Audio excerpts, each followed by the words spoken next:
ready, sir? Okay, obviously we know what you do here, so I'm not going to ask you for your titles. Mr. Marshall, I just want to know right off the bat what your impression is of the relationship between your city council and your mayor. We have issues, but then, you know, it's something that we'll have to work through. The people elected us to office, so we're going to have to work through. Were you disappointed? You wanted to take item 2 and 3, which is the two positions that the mayor wants to add. You wanted to take that off the board, completely off the agenda. Yeah, and but you ended up voting to move it to Tuesday again for the second time now. And the bottom line is, personally, and I'd like to see us go on and get a utility director. That's more paramount to me than trying to fill up these other jobs. You say we can't find enough money to hire a utility director, but yet and still we can find money to hire others, and that's what that bothers me. When I got people that live in my district that are catching hell trying to pay the utility bills now. I just left a friend of mine over that's on hospice, and his main concern to me was, man, what can we do about the utilities? Are you drawing the conclusion that since the city of Alexandria doesn't have a utility director, we have higher utility prices? No, it's not that. It's just that if we had a for real utility director, then maybe this person could be more attuned to what's going on with the utility system and monitoring. Yes, we monitor it, but we right now the administration has the finance director wearing 2 hats, finance director and utilities. It lends questions to me. So I think as a city, we look to our administrators to do city business and then just run the city smoothly.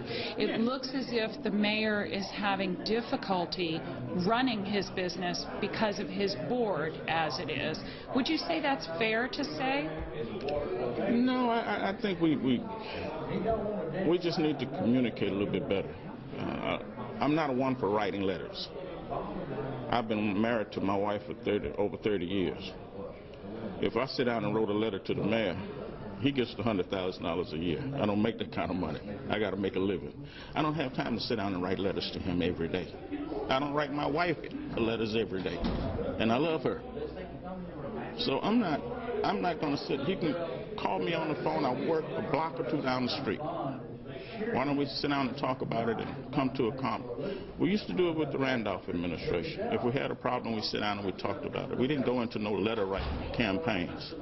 The other thing that lends me trepidation is that we have a surplus, a budget surplus. When I got on the council, our budget surplus was small. Now we have a large one. But because we have a large budget surplus, does that mean that we have to go out and spend? I don't think that's a good idea.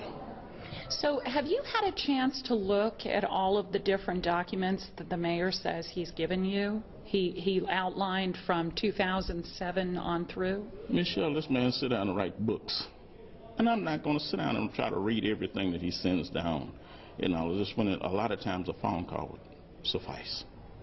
So does this sound, from an outsider's point of view, as something that's just a communication breakdown? That was used in this meeting quite frequently, that communication was the key. It was just like Mr. Foster. None of the 7 of us knew that Mr. Foster was on the payroll. What was your reaction when you found out he was? I don't know anything about it, in which I didn't. And what's your reaction to the fact that the mayor says that's well within the charter and his rights as mayor? He has a right to hire the mayoral assistants. He does have that right. But when someone with an $80,000 a year salary, somebody needs to So where do you go from here? Well, the item that you approved moves it to Tuesday's meeting. What do you do now? Well, we're going to bring it to the full council to see if they're going to either pass it. But the full council was supposed to discuss it here, and they weren't here. Is everybody going to show up? Everybody should be here in the meeting. Mr. Smith had cataract surgery, and he couldn't make it. And Mr. Hobbs is tied up with his business, and so is Mr. Fowler. So you're looking for the regular meeting for this to be, and I'm unclear as to what the mayor is directed to do according to this item that you approved. Is he to meet with personnel and then finance, or together? Do you know? Well, what we'll sit down and we'll discuss financial things and try to resolve it.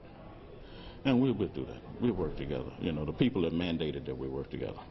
What is your reaction to the feelings of Mr. Foster and Ms. Seastrunk as they wait in limbo for whether or not they're put on the administrative payroll?